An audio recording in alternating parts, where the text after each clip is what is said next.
Namaku Fenty, 29 tahun. Sudah 3 tahun aku menikah dengan Raka.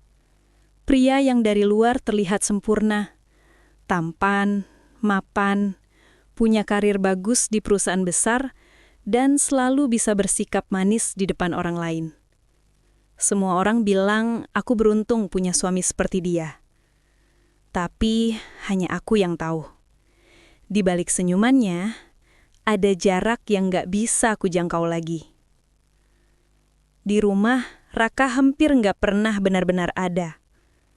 Tubuhnya mungkin di sana, tapi pikirannya entah kemana. Laptop, ponsel, meeting, dan segala urusan kerjaannya jadi tembok yang memisahkan kami. Aku gak pernah protes. Aku berusaha jadi istri pengertian. Tapi tiap malam, saat dia tertidur dengan wajah tenang tanpa sempat menatapku, aku cuma bisa menatap langit-langit kamar dan merasa kosong. Kosong banget.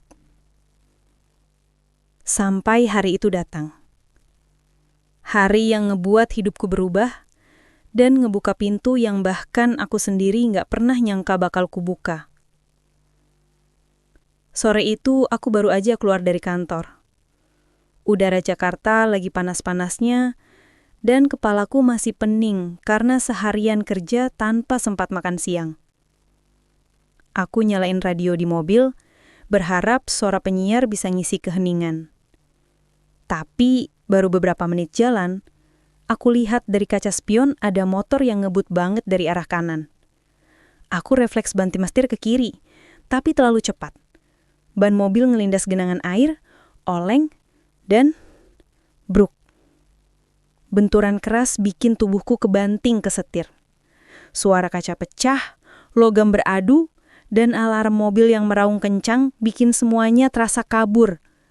Pandanganku gelap sesaat, tapi aku masih sadar. Tanganku berdarah, kepala pusing banget, dan dada sesak. Asap tipis mulai keluar dari kap mesin. Aku panik, berusaha buka sabut pengaman, tapi tanganku gemeteran. Tiba-tiba ada suara keras di luar. Seseorang mukul kaca dari luar mobil. Aku lihat sosok laki-laki dengan jaket denim, wajahnya berdebu. Tapi matanya, entah kenapa, kelihatan menenangkan banget. Dia maksa buka pintu, nyeret aku keluar, dan ngebopong aku menjauh dari mobil. Begitu kami agak jauh, aku dengar bunyi kecil. Puff! Dan nyala api keluar dari bagian depan mobilku. Aku masih bisa dengar dia ngomong dengan suara tenang tapi tegas. Aku udah panggil ambulan. Tenang aja, kamu aman sekarang. Aku cuma bisa ngangguk. Dunia kayak berputar, tapi suara dia terus ada di telingaku. Beberapa menit kemudian, aku udah di rumah sakit. Tanganku diperban, kepala dijahit 2 jahitan, dan badanku masih lemas. Pas aku buka mata, dia duduk di kursi dekat randang. Masih dengan wajah tenang itu. Namaku Dion, katanya sambil nyengir kecil. Kamu tadi sempat pingsan sebentar, tapi sekarang udah aman. Aku nyengir balik, lemah. Kamu yang nolong aku? Dia ngangguk. Kebetulan aja aku lewat. Lihat mobil kamu nabrak, jadi langsung lari ke sana. Aku pengen nangis waktu itu. Bukan karena sakit, tapi karena ngerasa bersyukur banget. Terima kasih ya. Kalau nggak ada kamu, mungkin aku udah... Dia potong kalimatku pelan. Udah, jangan mikir gitu. Yang penting kamu selamat. Dia pamit setelah tahu aku dijagain perawat. Tapi sebelum pergi, dia sempat lihat aku sekalian lagi. Matanya kayak ngomong sesuatu yang gak bisa diucapkan. Dan sejak hari itu, wajahnya terus muncul di kepalaku. Awalnya aku pikir itu cuma efek trauma. Mungkin karena dia yang pertama aku lihat pas nyaris mati. Tapi semakin hari, semakin sering aku mikirin dia. Aku bahkan ingat jelas aroma jaketnya waktu dia gendong aku. Campuran bensin, asap, dan sabun cuci yang anehnya bikin nyaman. Raka datang di rumah sakit malamnya. Wajahnya tegang, tapi bukan karena khawatir, lebih ke jengkel. "Kamu tuh hati-hati dong, Fen. Kalau tadi kamu mati gimana?" Katanya ketus. Aku cuma bisa diam. Gak tahu harus jawab apa. Dia peluk aku sekilas, tapi matanya tetap ke arah ponsel. Setelah itu, dia keluar buat ngangkat telepon kerja. Dan di detik itu, aku sadar. Aku nyaris mati hari ini. Tapi, suamiku tetap gak punya waktu buat sekedar nanya, "Kamu takut gak?" Beberapa hari setelah keluar rumah sakit, aku coba balik kerja. Luka di tangan udah mulai kering. Tapi luka di hati, entah kenapa, makin terasa. Aku berusaha ngelupain kejadian itu. Tapi di traffic light, di kaca toko, di bayangan kaca mobil, kayak aku selalu ngelihat sosok Dion. Sampai akhirnya, takdir atau entah apa namanya, mempertemukan kami lagi.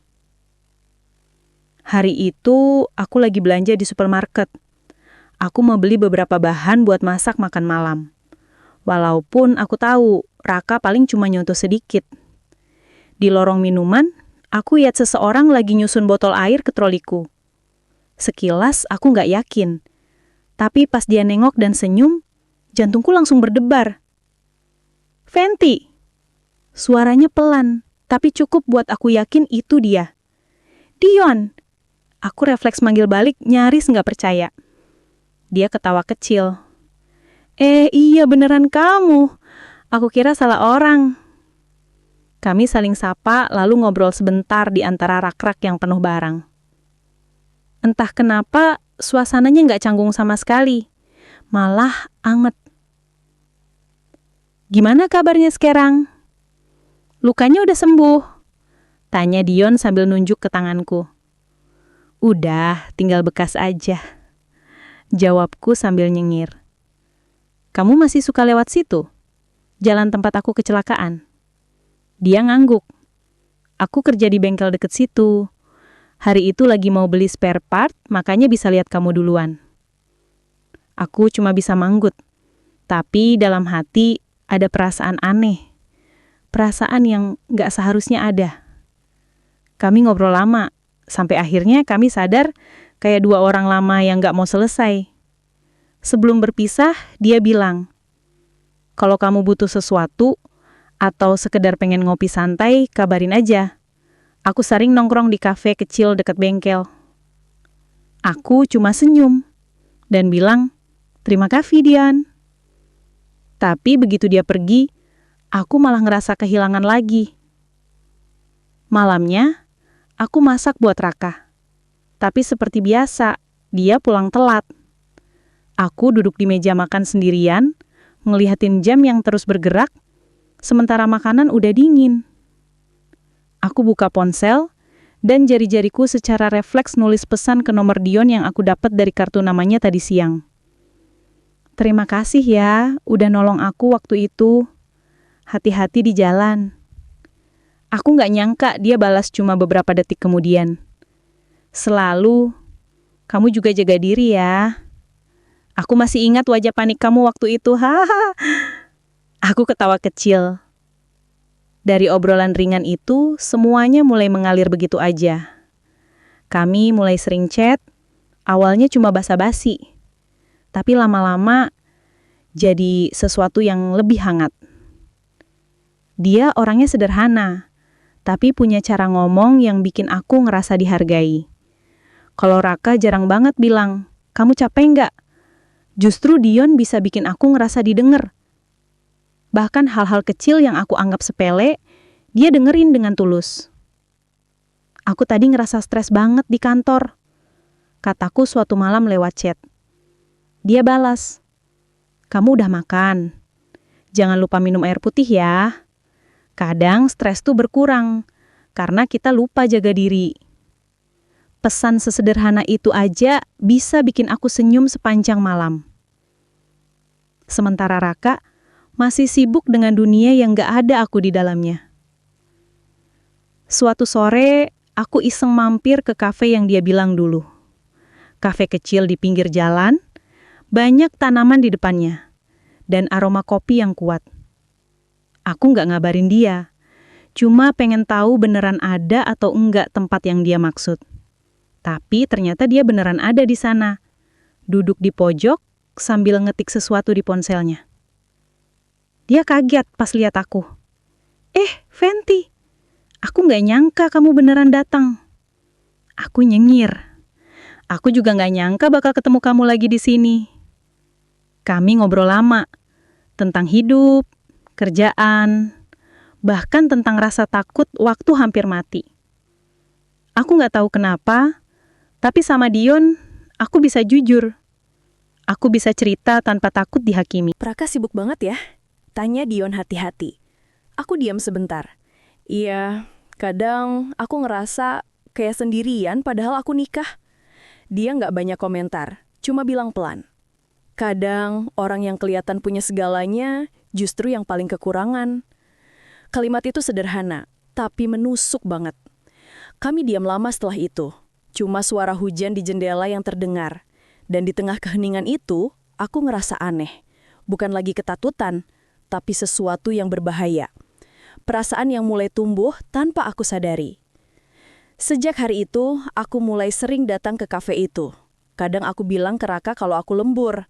Padahal, aku cuma duduk di sana, dengerin Dion cerita tentang hidupnya. Tentang masa lalunya yang gak gampang. Tentang ibunya yang sakit. Tentang mimpinya buka bengkel sendiri. Aku kagum sama cara dia ngeliat hidup. Realistis, tapi penuh empati. Dan aku makin gak bisa bohong. Aku ngerasa nyaman banget sama dia. Suatu malam, setelah ngobrol lama, dia nganterin aku ke mobil. Kami berdiri di bawah lampu jalan, hujan baru aja berhenti, dan aroma tanah basah terasa di udara. Aku pengen bilang sesuatu, tapi nggak tahu apa. Tiba-tiba dia ngomong duluan, pelan tapi jelas.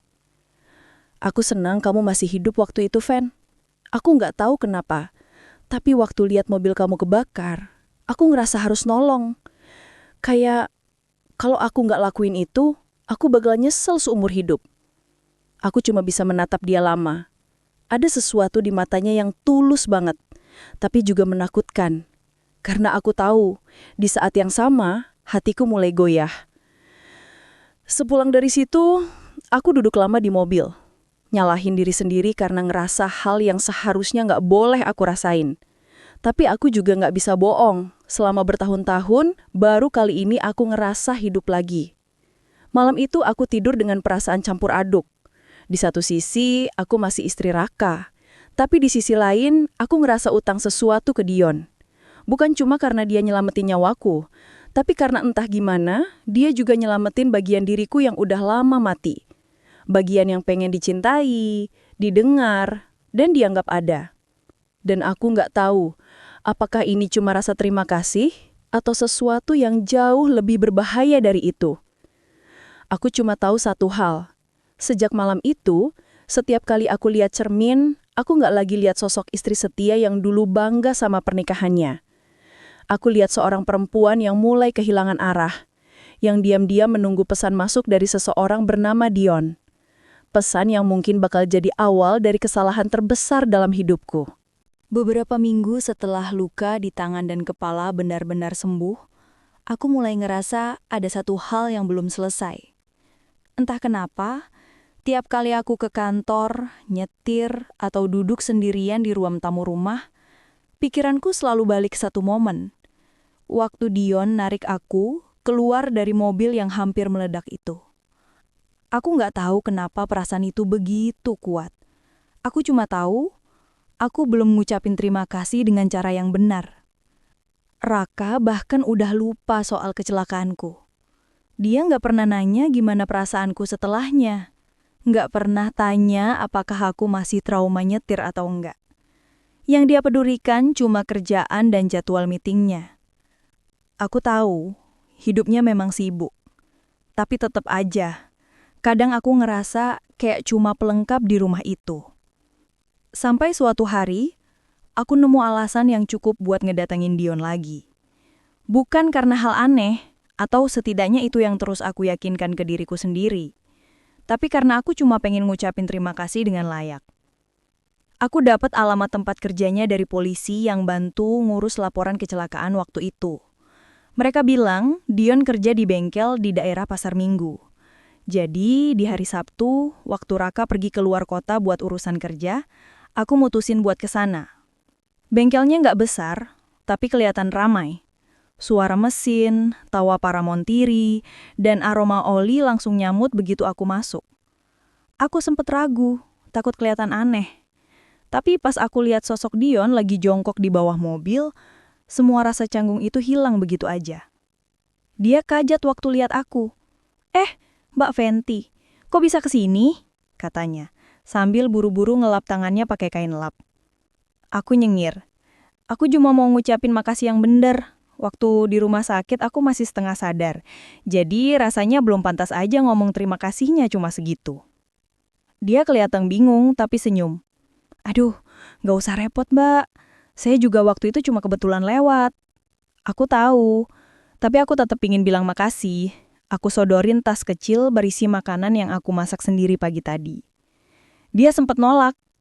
Waduh, ini kebanyakan mbak, saya nggak enak. Bukan uang kok, cuma makanan. Aku masak sendiri, anggap aja bekal makan siang. Akhirnya dia nerima, tapi mukanya masih sungkan. Ya udah deh, tapi lain kali nggak usah repot-repot gini ya. Saya nolong kamu bukan karena pengen imbalan. Cara dia ngomong jujur banget, dan justru di situ aku makin respect sama dia. Ada sesuatu dalam dirinya yang sederhana tapi tulus.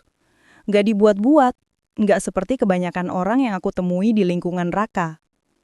Akhirnya kami ngobrol cukup lama. Tentang kerjaan dia, tentang hidup, dan bahkan hal-hal sepele kayak cuaca atau makanan kesukaan. Dion ternyata punya selera humor yang ringan, tapi lucu. Kadang dia suka ngeledek mobil-mobil mewah yang rusak datang ke bengkelnya. Katanya, lucu ya mbak, mobilnya mahal, tapi bautnya sama aja kayak punya saya. Aku ketawa kecil, dan tanpa sadar, aku nyaman banget di situ. Sejak hari itu, aku beberapa kali mampir. Kadang aku bawa makan siang buat dia dan teman-temannya di bengkel. Kadang aku cuma duduk di pojokan, nungguin dia selesai kerja sambil ngomong hal-hal ringan. Mereka semua udah mulai kenal aku juga. Manggil aku, Mbak Fenty yang waktu itu kecelakaan. Awalnya aku ngerasa ini cuma bentuk balas budi. Tapi lama-lama semuanya mulai berubah tanpa aku sadari. Setiap kali lihat Dion senyum, ada rasa hangat aneh yang muncul di dada. Setiap kali dia nyapa aku dengan, Mbak udah makan belum? Hatiku berdebar tanpa alasan jelas. Suatu sore, hujan deras banget. Aku mampir lagi ke bengkel, niatnya cuma nganterin makanan. Tapi karena hujan, aku kejebak di situ. Dion nawarin aku duduk di ruang kecil di dalam bengkel yang agar kering. Cuma ada satu meja, 2 kursi, dan termos kopi di pojokan. Ngopi dulu mbak, daripada nunggu hujan sendirian, katanya. Kami duduk berdua di situ.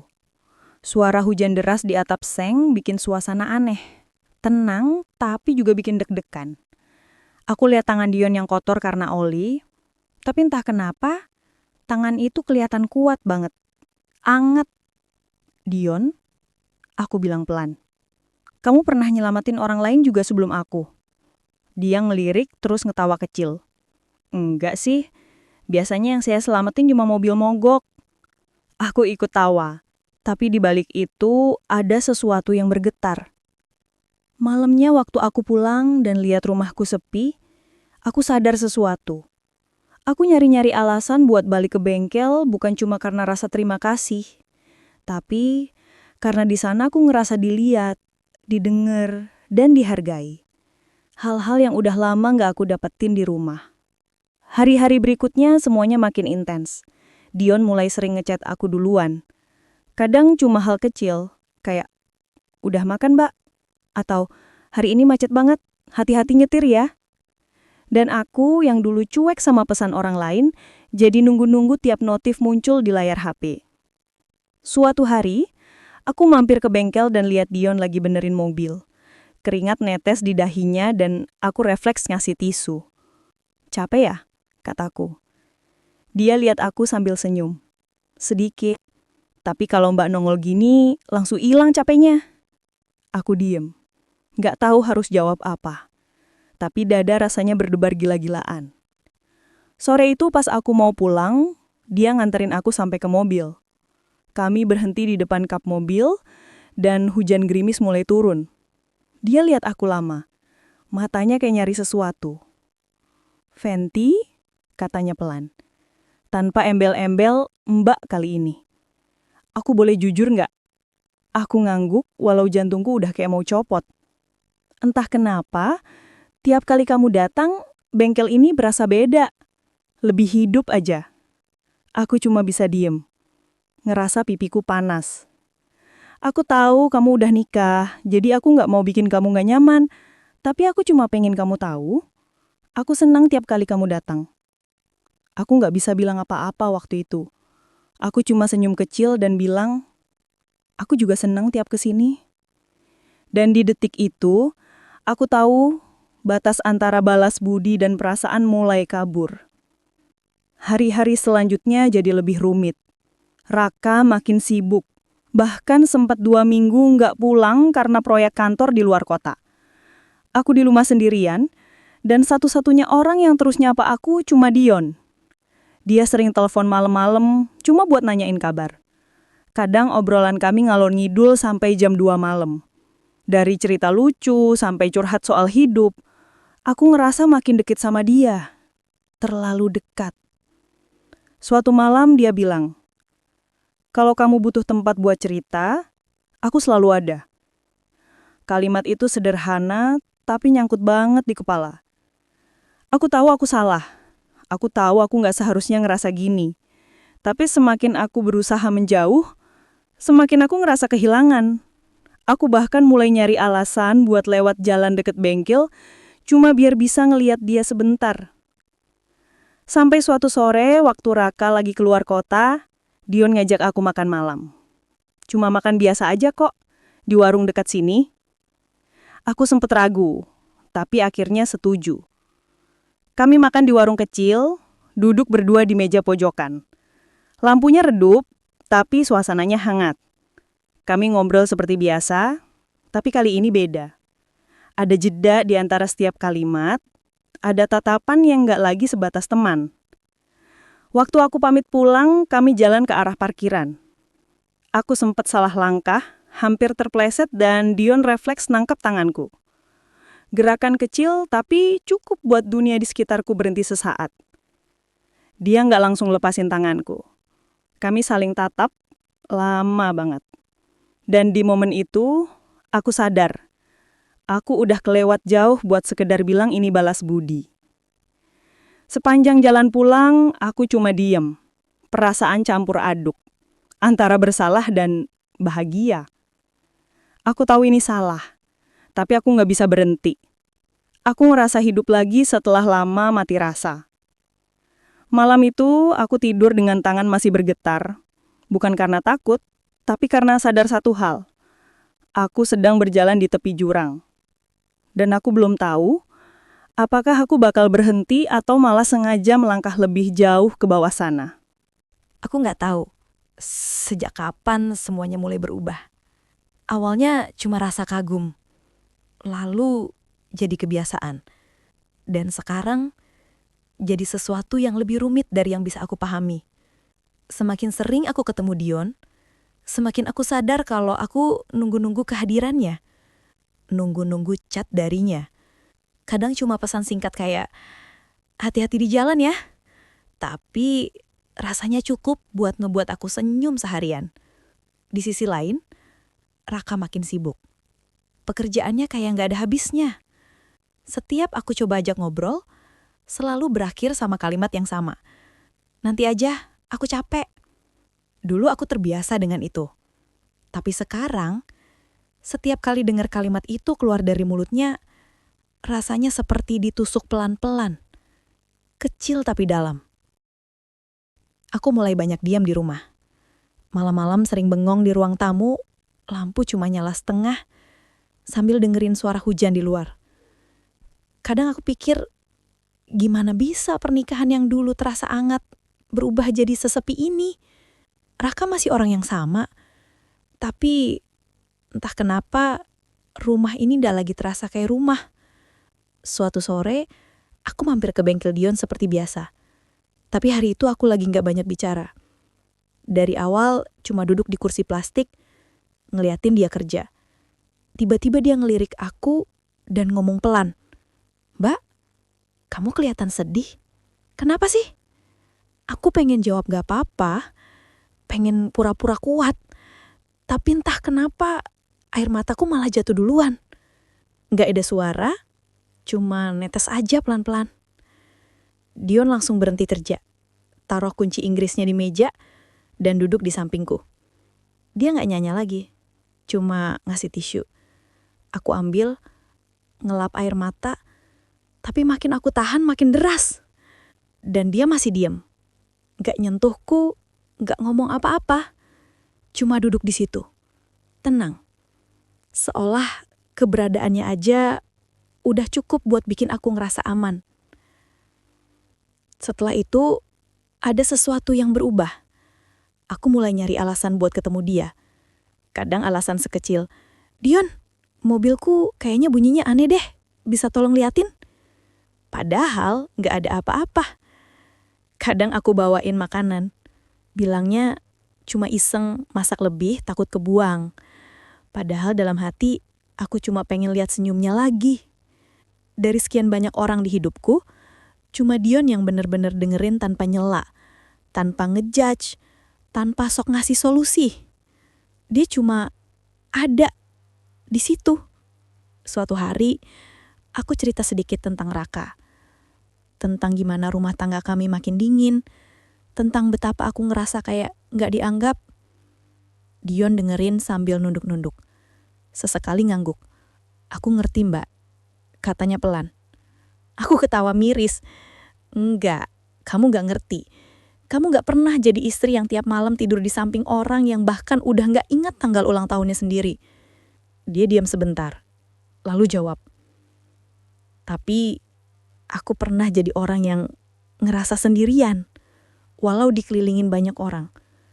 Mungkin itu mirip." Kata-katanya sederhana, tapi nyentuh banget. Aku gak pernah cerita lebih jauh. Tapi Dion selalu tahu kapan harus ngomong, kapan harus diam. Hari-hari berjalan begitu aja.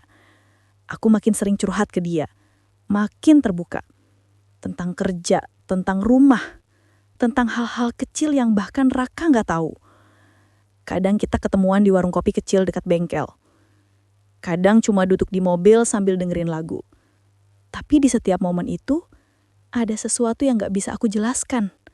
Rasa nyaman yang aneh, tapi nyata.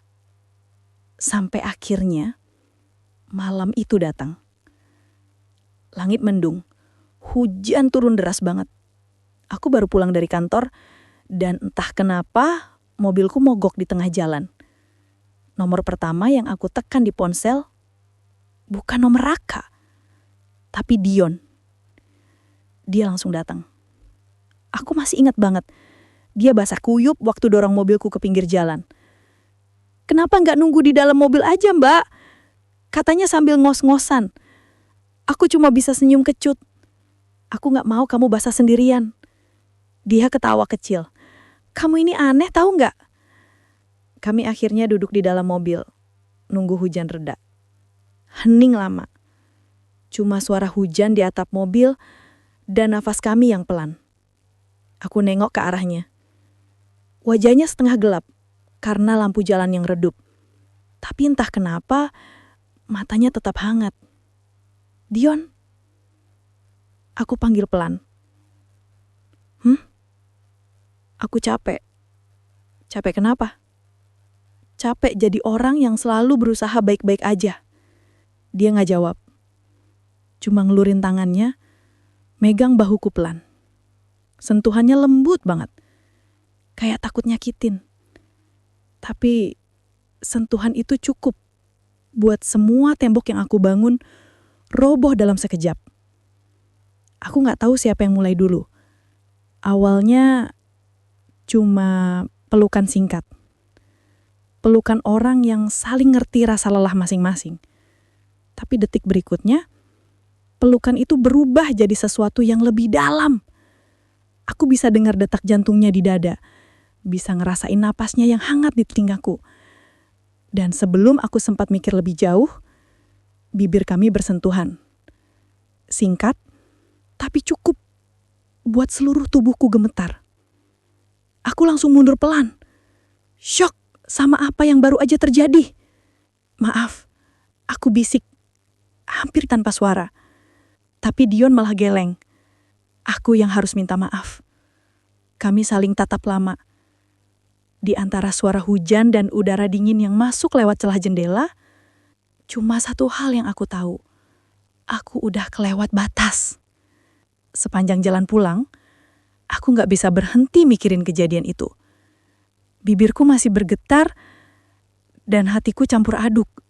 Antara takut, bersalah, tapi juga hangat.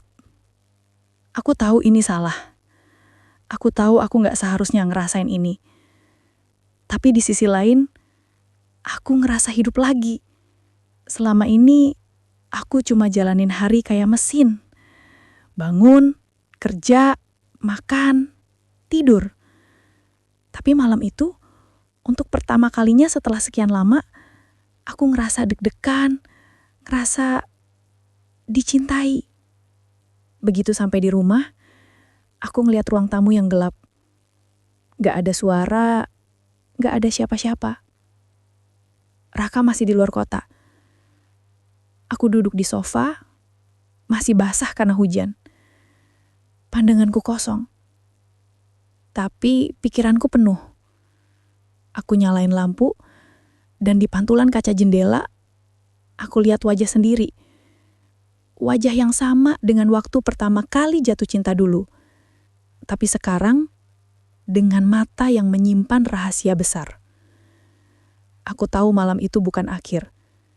Justru sebaliknya. Itu awal dari sesuatu yang bahkan aku sendiri gak bisa hentikan. Aku udah jatuh terlalu dalam pada seseorang yang seharusnya gak boleh aku cintai. Aku bengong, mataku terpaku pada tulisan kecil di balik kartu itu. Tanganku gemetar, seolah otakku butuh waktu buat nyerna kalimat sederhana itu. Diselamatkan oleh pihak keluarga korban kecelakaan lain, suami pasien.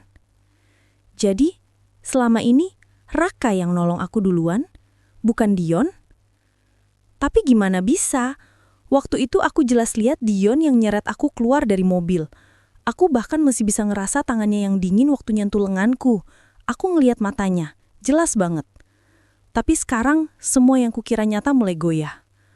Aku duduk lama di kasur kos, hujan di luar turun pelan, dan suara rintiknya kayak ngiringin perasaan kalut di kepalaku. Aku buka ponsel, liatin chat terakhir sama Dion. Dia sempat bilang, "Kadang hal yang kamu lihat belum tentu sepenuhnya benar, Ven." Kalimat itu tiba-tiba terdengar aneh sekarang. Malam itu aku gak bisa tidur. Pikiranku muter terus. Apa Dion tahu sesuatu yang gak aku tahu? Apa dia sengaja nyembunyiin sesuatu? Besoknya, aku mutusin buat balik ke rumah sakit tempat dulu aku dirawat. Aku nyari suster yang masih ingat sama aku. Dan untungnya ada satu yang kenal. Namanya Suster Lina, masih muda dan ramah. "Oh iya Mbak Fenty, yang kecelakaan di tol itu ya? Saya masih ingat. Waktu itu sempat ramai karena 2 korban masuk hampir bersamaan." "2 korban?" tanyaku cepat. "Iya, mobil Mbak nabrak pembatas, tapi ada 1 motor juga yang kebetulan kena imbas. Yang nolong Mbak itu suaminya sendiri. Dia datang lebih dulu sebelum ambulans. Tapi katanya sempat minta tolong ke orang lain di pinggir jalan buat bantu narik Mbak keluar dari mobil karena dia kena serpihan kaca di tangannya." Dunia rasanya berhenti sejenak.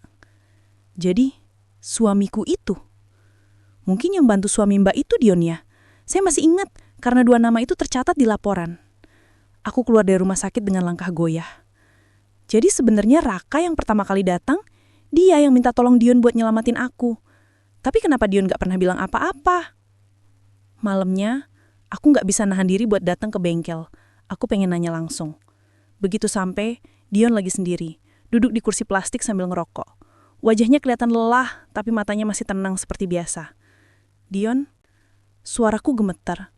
kenapa kamu nggak pernah bilang kalau waktu itu Raka yang minta tolong kamu buat nyelamatin aku?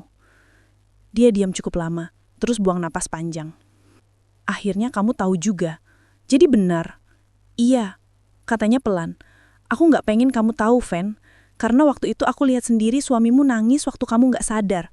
Tapi setelah kamu pulih, dia ninggalin kamu di rumah sakit, sibuk urus kerjaan. Aku cuma nggak tega lihat kamu sendirian. Hatiku campur aduk. Jadi selama ini, kamu pura-pura jadi penyelamat. Aku nggak pura-pura. Aku memang bantu. Tapi aku tahu aku bukan satu-satunya. Aku cuma pengen kamu tahu, waktu itu kamu nyaris mati. Dan suamimu tetap datang duluan. Aku nunduk. Air mataku jatuh begitu aja. Aku udah ninggalin dia, Dion. Aku pikir dia nggak peduli sama aku. Dion bangkit, mendekat. Tapi suaranya pelan banget. Fen, kamu salah. Dia peduli. Cuma caranya salah. Aku nyesek. Semua rasa bersalah, semua kebingungan, semua yang selama ini kupendam, tumpah malam itu. Tapi di sisi lain, aku juga tahu aku udah jauh melangkah. Aku udah tidur di pelukan Dion, udah jatuh cinta sama dia. Aku nggak bisa pura-pura nggak ada apa-apa. Beberapa hari kemudian, aku coba hubungi Raka. Aku pikir dia nggak bakal nyaut, tapi ternyata dia langsung ngangkat. Suaranya berat tapi datar. Kamu mau apa lagi, Fen? Aku menelan ludah. Aku cuma pengen tahu, kenapa waktu itu kamu nggak pernah bilang kalau kamu yang nyelamatin aku duluan? Dia ketawa kecil tapi suaranya getir. Ngapain aku bilang? Toh, kamu gak sibuk dengan pahlawan baru kamu. Raka, aku salah. Ya, kamu salah. Tapi aku juga salah. Aku terlalu sibuk ngejar dunia sampai lupa rumahku sendiri. Aku gak nyalain Dion. Aku nyalain diri sendiri. Karena aku biarin kamu kesepian sampai akhirnya nyari kehangatan di tempat lain. Kata-katanya nusuk banget. Tapi anehnya, dia gak marah. Aku cuma pengen kamu bahagia, Fen. Tapi sekarang aku udah tahu. Mungkin bukan sama aku caranya. Telepon terputus. Dan disitulah aku sadar. Kadang cinta gak berakhir karena benci. Tapi karena terlalu banyak luka yang gak disembuhin. Hari-hari setelah itu, Dion jadi lebih dingin. Dia gak lagi sering nyari aku, bahkan mulai menghindar. Suatu malam aku datang ke bengkel lagi. Tapi Dion gak ada. Temennya bilang dia resign. Dia bilang mau pindah, katanya ada urusan keluarga di luar kota. Aku ngerasa kehilangan besar banget. Aku nyari kemana-mana, tapi Dion bener-bener hilang tanpa jejak. Minggu berganti bulan. Aku masih di kos, kerja seadanya, mencoba bangun lagi. Tapi setiap kali ngaca, aku cuma lihat perempuan yang kehilangan dua hal sekaligus, cinta dan arah. Sampai satu sore, aku dapat surat tanpa nama. Isinya cuma satu kalimat, tulisan tangan yang kukenal betul. Kadang balas budi bisa jadi dosa kalau dilanjutkan terlalu lama, tanpa tanda tangan. Tapi aku tahu itu dari Dion. Aku cuma bisa tersenyum pahit. Dia benar. Kita berdua terlalu lama terjebak antara niat baik dan perasaan yang salah. Mungkin di hidup lain kita bandia bisa bareng tanpa rasa bersalah. Tapi di dunia ini, semuanya udah terlanjur keliru. Dan sejak hari itu, aku belajar satu hal. Gak semua yang datang buat nolong harus jadi tempat pulang. Kadang beberapa orang cuma ditakdirkan buat nyelamatin kita, lalu pergi. Aku masih ingat malam itu. Langit Jakarta mendung, dan udara dingin banget. Aku berdiri di depan bengkel yang udah sepi. Lampunya cuma satu, redup, kayak sisa nyala lilin yang hampir mati. Tanganku gemetar, keringet dingin bercampur air mata yang udah gak bisa kutahan lagi. Dion keluar dari dalam bengkel, wajahnya kaget melihat aku berdiri di situ. Fenty, kamu kenapa? Aku gak bisa jawab. Kata-kata rasanya nyangkut di tenggorokan. Napasku berat, suaraku bergetar. Kita udah salah, Dion. Semuanya salah. Dia menatapku lama. Matanya basah, tapi dia tetap diam. Aku bisa lihat di wajahnya. Dia juga udah tahu sesuatu. Mungkin dia udah dengar kabar yang sama dari orang rumah sakit. Aku akhirnya nyeritain semuanya. Tentang apa yang aku temuin. Tentang kebenaran yang selama ini aku nggak tahu. Tentang Raka, suamiku. Yang ternyata orang pertama yang datang nolong aku malam itu. Bukan Dion. Dion diam. Lama banget. Tangannya gemetar nahan rokok yang setengah padam di jarinya. Aku juga baru tahu beberapa hari lalu. Katanya waktu balik rumah sakit buat ngambil berkas asuransi. Suster bilang aku juga korban di kecelakaan yang sama. Aku nggak percaya. Sampai aku lihat laporan lengkapnya. Mobil kamu, motor aku. Dua-duanya tabrakan di lokasi yang sama. Aku nunduk. Air mataku jatuh tanpa bisa ditahan. Jadi selama ini kita sama-sama korban. Dion mengangguk pelan. Iya, dan yang nyelamatin kita berdua, suamimu. Aku langsung terisak keras. Suara tangisku menggema di ruangan bengkel yang kosong. Aku pikir kamu yang nyelamatin aku.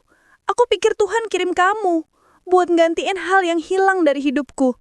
Tapi ternyata aku salah.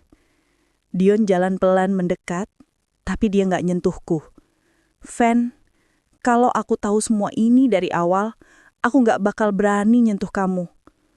Kalimat itu nusuk banget.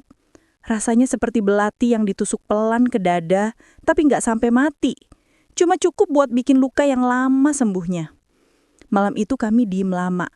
Nggak ada lagi yang bisa dikatakan. Hujan mulai turun di luar. Suaranya pelan, tapi cukup buat nutupin suara isak tangisku. Akhirnya Dion cuma bilang satu hal sebelum aku pergi.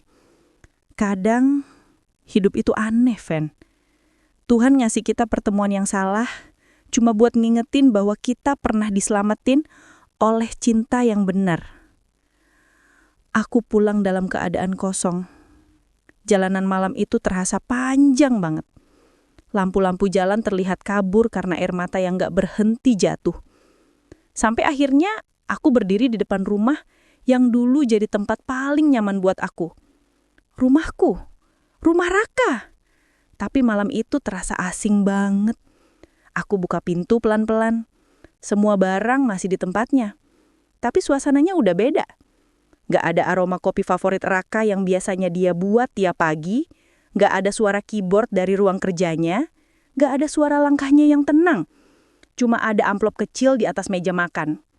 Warna krem, sederhana. Di pojoknya cuma tertulis, untuk Fenty. Tanganku gemeter waktu ngebuka. Tulisan Hatta Raka jelas banget di kertas itu. Tegas, rapi, seperti orangnya. Tapi kali ini setiap hurufnya terasa berat. Aku tahu semuanya dari awal. Aku tahu siapa yang kamu temui di bengkel. Aku tahu kamu mulai jatuh cinta sama dia. Aku tahu, bahkan sebelum kamu tahu sendiri. Aku berhenti baca sejenak. Dada terasa sesek banget. Aku tahu dia bukan orang jahat. Dan aku juga tahu kamu cuma kesepian. Tapi aku sengaja diam. Aku cuma pingin tahu sampai mana kamu mau balas budi. Aku pikir kalau aku terus sabar, kamu bakal sadar sendiri. Tapi ternyata aku salah. Kamu udah terlalu jauh, Fen. Mataku kabur, huruf-huruf di surat itu mulai samar karena air mataku. Tapi aku terus baca. Aku udah cukup diselamatin waktu narik kamu dari mobil malam itu. Sekarang, giliran kamu yang harus selamatin dirimu sendiri.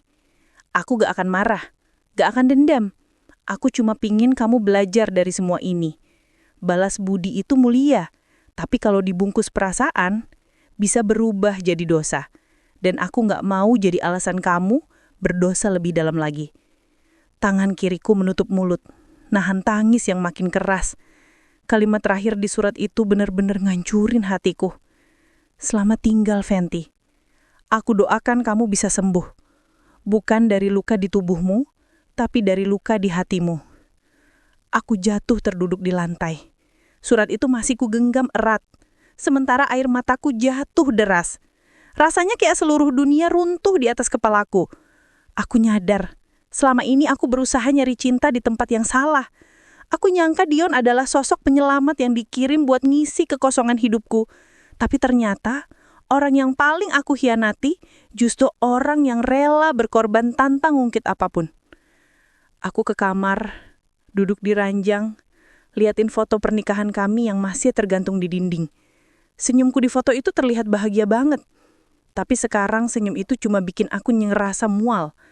Karena aku tahu, di balik senyum itu, ada perempuan yang bakal ngancurin rumah tangganya sendiri tanpa sadar. Hari-hari berikutnya aku jalan seperti mayat hidup. Kerja, makan, tidur, tapi semua terasa hampa. Setiap malam aku mimpiin kejadian malam kecelakaan itu. Kilasan mobil yang oleng, suara rem mendecit, dan seseorang yang nyeret aku keluar dari mobil. Tapi sekarang, setiap kali mimpi itu datang, wajah Dion dan Raka bergantian di sana. Aku nggak tahu mana yang nyata, mana yang cuma ilusi dari rasa bersalahku. Suatu malam aku nggak tahan. Aku balik lagi ke lokasi kecelakaan. Jalan tol itu masih sama. Gelap, lengang, cuma ada lampu jalan yang redup di kejauhan. Aku berdiri di titik yang katanya jadi tempat aku kehilangan kendali malam itu. Aku jongkok, nyentuh aspal dingin yang udah nggak nyisain bekas apapun. Tapi buatku, di tempat ini semua mulai. Dan semua juga berakhir. Aku akhirnya sadar. Aku gak bisa nyalahin siapapun. Dion cuma manusia biasa yang ikut kejebak dalam perasaan. Raka pun manusia biasa yang terlalu sabar sampai akhirnya nyerah. Dan aku, perempuan yang nyampur cinta dengan balas budi, sampai lupa cara membedakan mana kasih sayang yang tulus dan mana yang sekedar pelarian. Beberapa bulan kemudian aku dengar kabar Dion udah pindah keluar kota. Katanya buka bengkel kecil di kampung halamannya. Aku sempat mau nyusul, tapi akhirnya aku batalin. Bukan karena aku gak kangen, tapi karena aku tahu yang kita punya gak bisa diterusin lagi. Kadang, cinta yang salah arah cuma bisa ditebus dengan cara melepaskan. Sementara Raka, aku gak tahu dia di mana sekarang.